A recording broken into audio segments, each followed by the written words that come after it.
అందరికీ నమస్కారం. నేను మీ జ్యోతి పవన్. వెల్కమ్ టు అక్షర శిల్పం మీడియా గ్రూప్.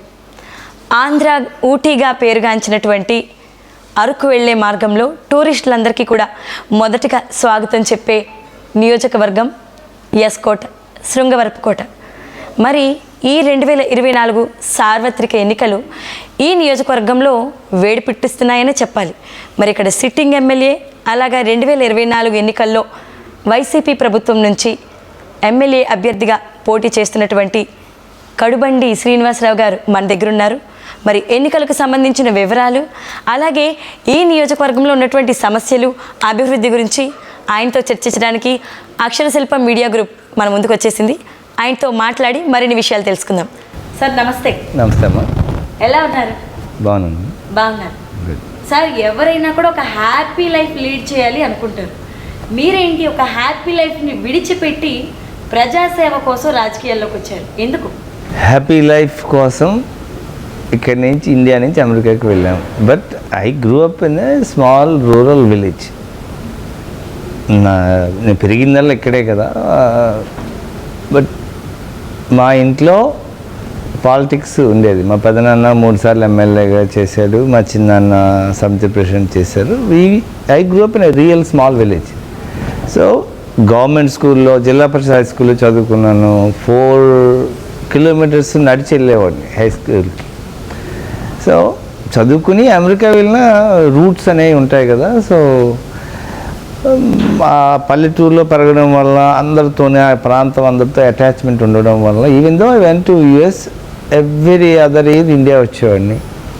మా పెద్ద ఆయన ఎమ్మెల్యేగా పోటీ చేసేవారు కాబట్టి ఎవ్రీ 5 ఇయర్స్కి ఎలక్షన్స్కి అయితే తప్పనిసరిగా వచ్చేవాడిని. సో అనుకోకుండా మా పెద్దనాన్న 2009లో పోటీ చేయకపోవడానికి ఆయనకు సీట్ రాకపోవటం, ఆయన సీట్ రాలేదని నేను రాజశేఖర రెడ్డి గారిని వెళ్ళి కలవటం, ఆయనతో నాకున్న పరిచయం మేరకు అనుకోకుండా ఇలాగ వచ్చి రాజకీయంలో పడ్డాను. అదర్వైజ్ మా ప్రాంతానికి సర్వీస్ ఇవ్వాలని ఒక ఆల్మోస్ట్ 99లో మా 3 ఊళ్ళకి కలిపి lift irrigation water project, irrigation project పెట్టాం. అలాగే పిల్లలకి, వాళ్ళకి సహాయం చేయటం. It's just pure affection towards area I grew up in. ఇప్పుడు 30 ఇయర్స్ అంటే ఇంక అక్కడ అలవాటు పడిపోయారు. మీకు ఎలా అనిపించింది? స్టార్టింగ్లో కొంచెం కష్టం అనిపించిందా? లేదు, అంటే నాకు చిన్నప్పటి నుంచి కూడా ఎక్కువ మంది ఫ్రెండ్స్, ఎక్కువ మందితో నేను అటాచ్ అయి ఉండేవాడిని. సో మా ఏరియాలో సుమారుగా ఒక చుట్టుపక్కల ఒక 50-60 గ్రామాల్లో అందరూ సర్పంచులతోనే నాకు పరిచయం ఉండేది. వాళ్ళ పిల్లలతో పరిచయం. హై స్కూల్, ఎలిమెంటరీ స్కూల్లో అంటే నాకు మొదటి నుంచి చాలా ఎక్కువ మంది friends. So I'm social person. S. Kota అనగానే టీడీపీ కోట అని పేరు కూడా ఉంది. ఎన్నో సంవత్సరాలు రాజ్యం ఏలింది ఆ ప్రభుత్వం. అటువంటిది మీరు వచ్చి ఇలా చిటికలో మార్చేశారు, వైసీపీ ప్రభుత్వం ద్వారా గెలిచారు. ఎలా సాధ్యమైంది సార్ మీకు అది? ఇది జగన్మోహన్ రెడ్డి గారి ప్లాన్. నేను గజపతి నగరంలో 2014లో పోటీ చేశాను. 2015లో మా పెద్దలు బొత్స సత్యనారాయణ గారు, మా ఇప్పుడు ఎమ్మెల్యే గజపతి నగరం ఎమ్మెల్యే బొత్స అప్పలనరసయ్య, మొత్తం ఫ్యామిలీ అంతా 15లో చేరినప్పుడు జగన్ గారు ఆ రోజు సీను, నువ్వు ఎమ్మెల్యే కంటే నీకు ఎంపీ అయితే బెటరు, ఎమ్మెల్యే అంటే గ్రామాల్లో బోల్డ్ తగులు ఉంటాయి, ఇవన్నీ కూడా వస్తాయి, నువ్వు you're better suited for parliament అని అన్నారు. I really wasn't all that excited to really continue in politics at that time. Ground లెవెల్లో బాగున్నా, కన్స్టిట్యున్సీ లెవెల్లో లీడర్స్ మధ్య సరి అయిన సమన్వయం లేకపోతూ ఉంది. ఈసారి నువ్వు వెళ్ళి బొత్స అన్నకు కూడా నేను చెప్తున్నా, నేనే నా సీటు బొత్స అప్పలనరసయ్య గారు గజపతి నగరం వదిలేస్తున్నాం కాబట్టి, లేదు నీకు అందరూ బాగా సపోర్ట్ చేస్తారు అని చెప్పి ఆ రోజు నన్ను ఇక్కడ తీసుకొని వచ్చారు. మీరు పుట్టింది, పెరిగింది, మీ రాజకీయ ప్రయాణం మొదలైంది కూడా గజపతి నగర్. సో మీకు సడన్గా ఇక్కడికి షిఫ్ట్ చేశారు. అనిపించిందా అంటే నా ఉనికి అక్కడ ఉంది, ఇక్కడ నేను కొత్త మనిషిని, నాకు ఊరు కొత్త, ఊరి వాళ్ళకి నేను కొత్త, ఎలా ఉండబోతుంది ప్రయాణం అని ఏమైనా భయం కానీ, బెరుకు కానీ, ఆలోచన కానీ అనిపించిందా? లేదండి. ఎప్పుడైతే జగన్మోహన్ రెడ్డి గారు ఆయన పార్టీ పెట్టిన తర్వాత entire state was gravitated towards Jagan. So Jagan గారి మీద అంటే రాజశేఖర రెడ్డి గారు చేసిన మంచి పనులు, జగన్మోహన్ రెడ్డి గారికి ఉన్న ధైర్యం, సాహసం, ఇవన్నిటి మీద గ్రావిటేట్ అయ్యి 2012కే there was a massive wave. So ఈ పార్టీలో జగన్మోహన్ రెడ్డి గారిని చూసే ఈ ప్రజలందరూ కూడా ఈ పార్టీని ఆదరిస్తారు, ఎమ్మెల్యేని ఆదరిస్తారు అనేది నా నమ్మకం. సో నేనేమి భయపడలా, లేదు, జగన్మోహన్ రెడ్డి గారి మీద పూర్తి నమ్మకంతో వచ్చాను. మీరు చాలా మృదు స్వభావి, అసలు కాంట్రవర్సీలకి వెళ్ళరు, ఆయన పని ఆయన చేసుకొని వెళ్ళిపోతారు. ఇది కదా జనాలు అనుకుంటుంది, ఇదే నిజం. కానీ మీలో ఇంకో యాంగిల్ కూడా ఉంది అని ప్రతిపక్షాలు ఆరోపిస్తున్నాయి. సో సొంత కార్యకర్తలను కూడా ఎత్తి చూపిస్తారు, మాట విసురుతారు.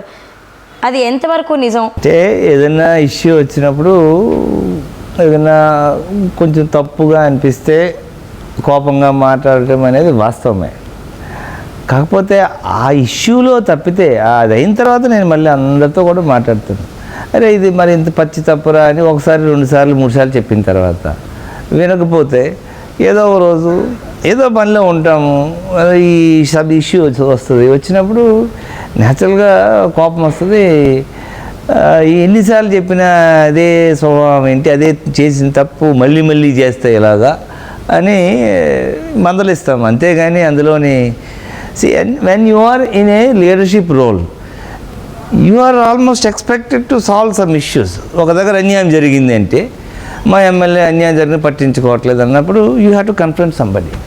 See, at the end of the day, if you condone bad behavior of your own people, then you cannot bring any change. ఇష్యూలో ఎవరైనా పొరపాటు చేస్తే ఏ కారణం వల్ల వాడు పొరపాటు చేశాడు, అవగాహన లేక చేశాడు అంటే కూర్చొని కౌన్సిలింగ్ చేయటం అనేది ఈ లాస్ట్ 2.5 years నుంచి చేస్తున్నాం.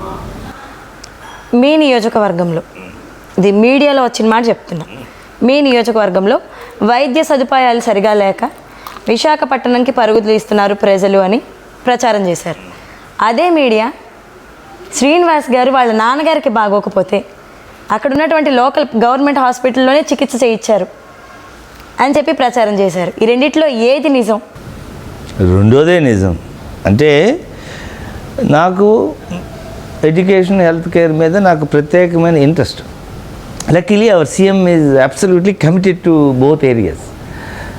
మా నియోజకవర్గంలో నాడు నేడు ద్వారా స్కూల్స్ ఎంత ఇంప్రూవ్ అయ్యాయి అనేది ఈ 4 yearsలో, ఈ 4.5 yearsలో ఎంత డిఫరెన్స్ అంటే, గవర్నమెంట్ స్కూల్లో అడ్మిషన్ కావాలి, మాకు కస్తూరిబా స్కూల్లో మాకు సీట్ ఇప్పించండి, మోడల్ స్కూల్లో సీట్ ఇప్పించండి, జ్యోతిబాయి పూలే స్కూల్లో సీట్ ఇప్పించండి అని ఇప్పుడు అడుగుతూ ఉన్నారు.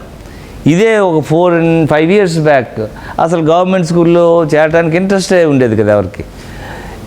అదేవిధంగా హెల్త్ కేర్ విషయంలో ఈ 5 yearsలో హెల్త్ కేర్ ఎంత ఇంప్రూవ్ అయింది అనే దానికి ఉదాహరణ, గవర్నమెంట్ స్కూల్లో ఎంత ఇంప్రూవ్మెంట్ వచ్చింది అనేది ఉదాహరణ మా నాన్నని ఎస్కాట్ ఏరియా హాస్పిటల్లో నేను చేర్పించడం. ఎందుకు చేర్పించాను అనేది కూడా మీకు చెప్తాను. నాకు పర్సనల్గా ఇంట్రెస్ట్. కరోనా టైంలో ఫస్ట్ వేవ్లో నా అంత తిరిగింది ఎవరూ లేరు. కరోనా కానీ భయపడిపోయి చాలామంది ఐసోలేషన్లోకి వెళ్ళేవారు. నేను మాత్రం మాస్క్ పెట్టుకుని మొత్తం ఆ టైంలో ఏంటంటే రేషన్ అందించడం కానీ, ఎవరెవరికి కరోనా వచ్చిందో వాళ్ళకి చిన్న ఇందులో ఐసోలేషన్ సెంటర్స్కి పంపించడానికి కానీ I put a lot of effort. మా ఏరియా హాస్పిటల్కి వెళ్ళినప్పుడు వాళ్ళు ఫస్ట్ వేవ్లో ఇదంతా దే టోల్ మీ, సార్ మనకి ఆక్సిజన్ కాన్సన్ట్రేటర్స్ లేక ఇబ్బంది పడుతున్నాం సార్, ఫ్లో మీటర్స్ లేవు అని చెప్పారు. అవన్నీ నేను అరేంజ్ చేశాను. సెకండ్ వేవ్ వచ్చే టైంకి నా వైఫ్ యుఎస్లో ఆంకాలజిస్ట్, చాలామందికి ఇక్కడ వాళ్ళకి తెలుసు, తనతో నేను మాట్లాడితే తను ఓకే ఇలాంటి టైంలోనే నువ్వు బాగా చొరవ తీసుకోవాలని చెప్పి అని అంటే, ఆ నెక్స్ట్ సెకండ్ వేవ్లో I spent a lot of time and effort to help the hospital. ఎందుకంటే అందరూ ప్రైవేట్ హాస్పిటల్కి వెళ్తారు, అక్కడికి వెళ్ళిపోయి మాకేమో వెంటిలేటర్ లేదు సార్, బెడ్ దొరకలేదు సార్, ఎమ్మెల్యే గారు చెప్పండి సార్, మన మినిస్టర్ గారితో చెప్పండి అంటే అప్పుడప్పుడు మా పెద్దలు బొత్స సత్యనారాయణ గారితో మాట్లాడి అవి ఏర్పాటు చేసేవాళ్ళం. బట్ సెకండ్ వేవ్ వచ్చే టైంకి క్లియర్గా నాకు అర్థమైంది ఏంటంటే గవర్నమెంట్ హాస్పిటల్లో కరోనాకి వైద్యం బెటర్గా చేస్తున్నారని నాకు బాగా గుర్తు. నీకు ఒకటి తెలుసా, ఈ so called care hospital, pinnacle hospital ఇవన్నీ ఆ డాక్టర్ల కంటే ఈ డాక్టర్లు బాగా బెటర్ తెలుసా. వీళ్ళు ప్యూర్ మెరిట్తో వచ్చిన వాళ్ళు. ఆంధ్ర మెడికల్ కాలేజీలో సీట్ వచ్చిందంటే చిన్న విషయం కాదు. ఇది డొనేషన్లు కట్టుకుని పెద్ద పెద్ద హాస్పిటల్ చదవచ్చు. సో ఇంత మంచి డాక్టర్లు ఉన్నారు మీ దగ్గర అని చెప్పిన తర్వాత కోర్స్ ఏరియా హాస్పిటల్ కింద ఇక్కడ 100 బెడ్ హాస్పిటల్ కింద జగన్ గారు వచ్చిన తర్వాత it was a community health centre. Now it became area hospital. So ఒకప్పుడు 5 డాక్టర్లు ఉండేవారు, ఇప్పుడేమో 20 మంది డాక్టర్లు, అందరూ 10 మంది స్పెషలిస్టు. సో మా ఫాదర్కి 85 ఇయర్స్. ఇప్పుడు వెళ్ళి నువ్వు అక్కడ అపోలోలోనో కేర్లోనో అయితే ఏముంటుందో ఐసీయూలో పెట్టేస్తారు.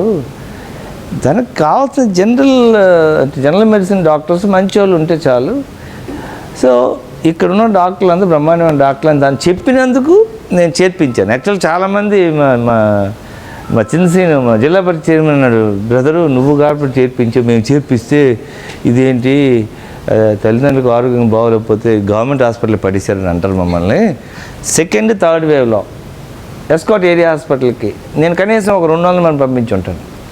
అక్కడ గవర్నమెంట్ ప్రైవేట్ హాస్పిటల్స్ కంటే ఇక్కడ బెటర్గా ఉంది హెల్త్ కేర్ అని.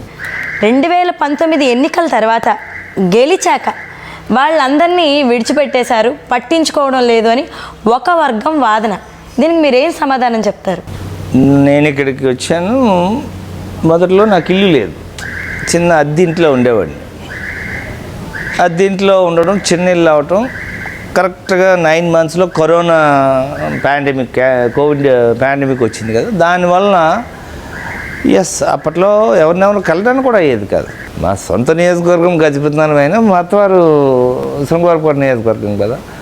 సో ఈ ఇల్లు కట్టుకున్నాక it has been good 2.5 years.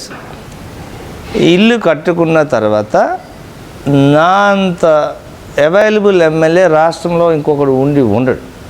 ప్రజలు కలిశారు, నేను కలిశాను చక్కగా.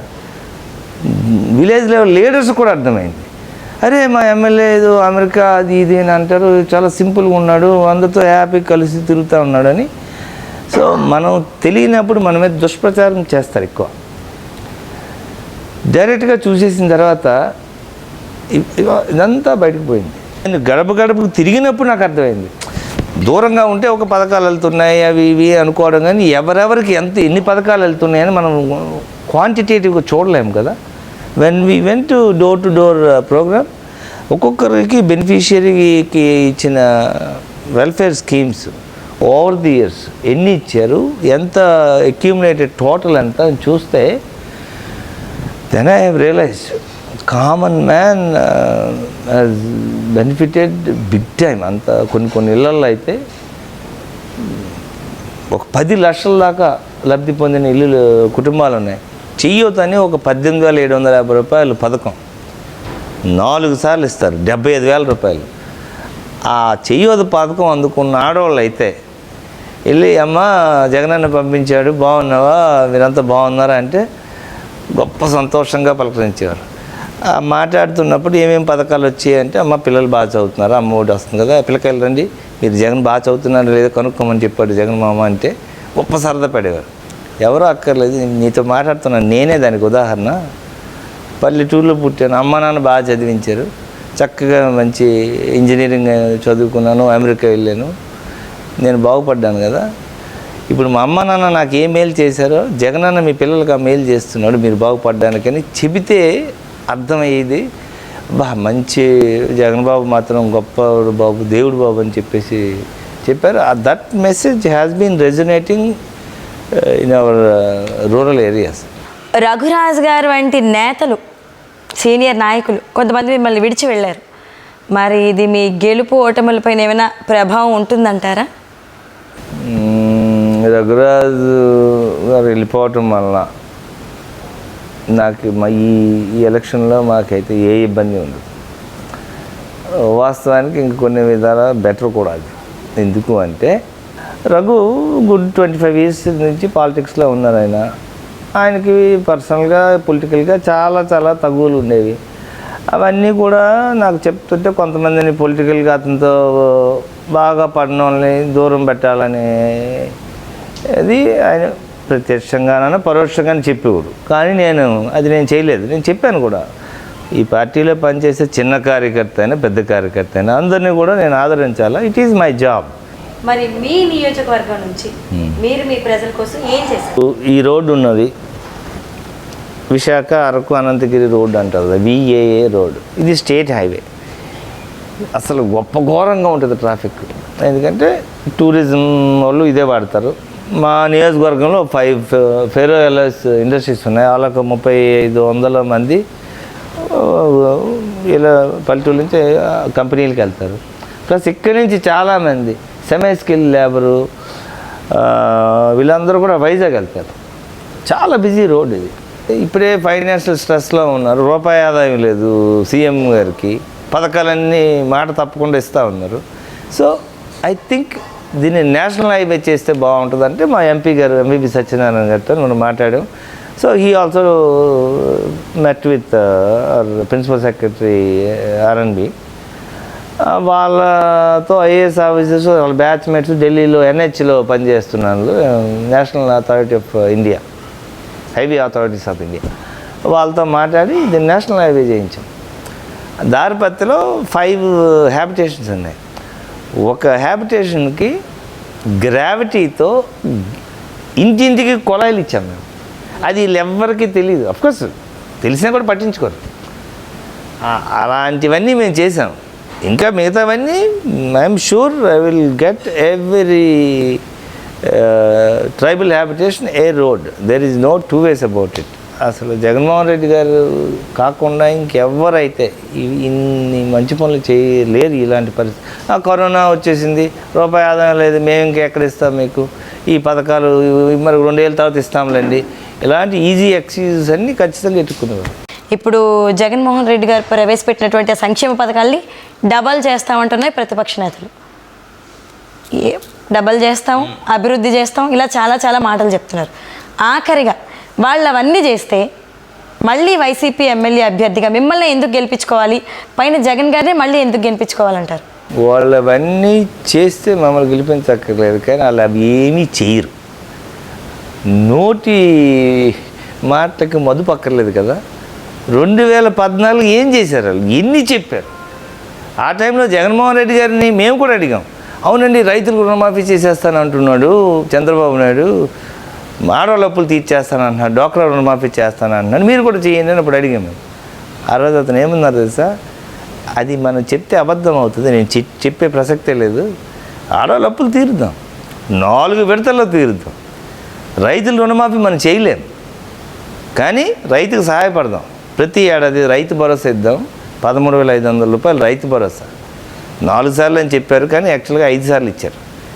సో వాళ్ళు అబద్ధాలు చెప్పి 5 సంవత్సరాలు ఎన్ని అబద్ధాలు చెప్పారు, దానికి ఫలితం అనిపించారు కదా. అంటే అబద్ధాలు చెప్పేసి అధికారంలోకి వస్తే దాని ప్రజలు వాటిని తిరస్కరిస్తారు. ఎందుకంటే ఆల్రెడీ జరిగిపోయింది, ఈ సినిమా అయిపోయింది ఆల్రెడీ. ఈ సినిమా చూస్తారు ప్రజలు. శృంగవరపుకోట నియోజకవర్గంలో నేను ప్రత్యక్షంగా నేను ఆడాళ్ళ దగ్గర నేను విన్నాను, బాబు ఆ అబద్ధాలు మళ్ళీ మేము నమ్మము, ఇంకా వాళ్ళని నమ్మే ప్రసక్తే లేదు అని చెప్పి ఇక్కడ నియోజకవర్గ ప్రజలందరూ కూడా, నియోజకవర్గం కాదు ఖచ్చితంగా రూరల్ పీపుల్ అయితే they have a clear vivid memory. So వాళ్ళు చెప్పేవన్నీ పచ్చాబద్ధాలని ప్రజలకు తెలుసు. మే 13 జరగబోయే ఎన్నికల్లో ఫ్యాన్ గుర్తుకి ఓటు వేయకపోతే శృంగవరపుకోట నియోజకవర్గ ప్రజలందరూ నేను ఒకటే కోరుతున్నా, పేద కుటుంబాలు బాగుపడాలంటే కమిట్మెంట్ ఉన్న ముఖ్యమంత్రి కావాలి. ఈరోజు ఎన్ని కష్టాలు వచ్చినా ఒక్క పథకం ఆగలే, ఒక్క స్కూల్స్ కానీ మెడికల్ హాస్పిటల్స్ కానీ ఈ డెవలప్మెంట్తో పాటు టీవీల్లో పేపర్లో చాలామంది ఎన్నో రకాలుగా విమర్శించినా కూడా ఇన్ని కష్టాల్లో కూడా పేదల పక్షాన ఉన్న జగన్మోహన్ రెడ్డి గారిని మనం గెలిపించుకుంటేనే మన ప్రాంతం బాగుపడుతుంది. ముఖ్యంగా ఉత్తరాంధ్రలో వెనకబడిన కుటుంబాలు, వ్యవసాయం మీద ఆధారపడిన కుటుంబాలు పొలాలు అమ్ముకుంటుంటే ఎవరెవరో రియల్ ఎస్టేట్ వ్యాపారాలు చేసుకుంటున్నారు. ఈరోజు జగనన్న వచ్చినాక కదా మనం అందరం కూడా మన రైతు కుటుంబాలన్నీ కూడా చక్కగా రైతు భరోసా ద్వారా ఈ డెవలప్ అయిన స్కూల్స్ ద్వారా ఇక్కడ చక్కని హాస్పిటల్స్ ద్వారా మనం బ్రతికి బట్టగట్టగలుగుతున్నాము, గౌరవంగా బతకగలుగుతున్నాం. ఇక్కడ సొంగవరపుకోట నియోజకవర్గ ప్రజలకు అందరికీ నేను ఒకటే చెప్తున్నా, నేను చిన్న రైతు కుటుంబంలో పుట్టాను, పల్లెటూరులో పుట్టాను. చదువుకుంటే ఎంత బాగుపడుతుందో కుటుంబం అనే దానికి ఉదాహరణ నేనే. మీ పిల్లలందరినీ జగన్మోహన్ రెడ్డి గారు చదివించి మీ పిల్లలు కూడా నాలాగా బాగుపడాలనే తపన తాపత్రయం ఉన్నంత గొప్ప ముఖ్యమంత్రిని ఈ 5 సంవత్సరాలు మీరు అందుకున్న పరిపాలనని చూసి జగనన్నని ఫ్యాన్ గుర్తు కొట్టేసి గెలిపిస్తే జగనన్నకు కాదు అవసరం, మనకు అవసరం జగనన్న. ఈరోజు తెలుగుదేశం వాళ్ళు మళ్ళీ వచ్చి చక్కగా తెలుగుదేశం, జనసేన, బీజేపీ ఈ ముగ్గురు ఈ టీమే కదా 2014లో మనకు చెప్పిన అబద్ధాలన్నీ ఈ 5 సంవత్సరాలు మాట్లాడుకున్నాం మనం. రైతు రుణమాఫీ అనండి, డ్వాక్రా రుణమాఫీ అనండి, ఈ అబద్ధాలు చెప్పారు, 5 సంవత్సరాలు మోసం చేశారు. ఇది 5 సంవత్సరాలు మాట్లాడుకున్నాం. రేపు వీళ్ళు వస్తారు, రేపు ఎలక్షన్ ముందు మళ్ళీ లేనిపోని కల్లి కబుర్లు అని చెప్తారు. కానీ మనం ఈరోజు ఆంధ్ర రాష్ట్రంలో పుట్టి జగనన్న ముఖ్యమంత్రి కాబట్టి పేదరికంలో ఉన్న వెనకబడిన మన కుటుంబాలకి ఈరోజు మంచి భవిష్యత్తు వచ్చే మార్గం చూపించాడు జగనన్న. కాబట్టి ఇక్కడ ఉన్న అందరినీ కోరుతున్నా, నేను ఒక రైతు బిడ్డగా కోరుతున్నా, ఎట్టి పరిస్థితిలో జగనన్నని గెలిపించుకుంటేనే మనం బాగుంటాం. ఏవైతే సందేహాలు ఉన్నాయో ఆ సందేహాలన్నీ కూడా సార్ చాలా క్లియర్గా మనందరికీ కూడా ఆన్సర్స్ ఇచ్చేశారు. తెలుసుకొని ఓటేస్తారని, అలాగే మా అక్షర శిల్పం మీడియా గ్రూప్కి ఇంత వాల్యుబుల్ టైం, ముఖ్యంగా క్యాంపెయినింగ్స్ అవుతున్న ఎలక్షన్ల దగ్గరికి వచ్చి ఇటువంటి టఫ్ టైంలో కూడా మాకు చాలా విలువైన సమయాన్ని మాకు వెచ్చించారు. Thank you so much sir. Thank you. మరిన్ని కథనాల కోసం సబ్స్క్రైబ్ చేసుకోండి మీ అక్షర శిల్పం.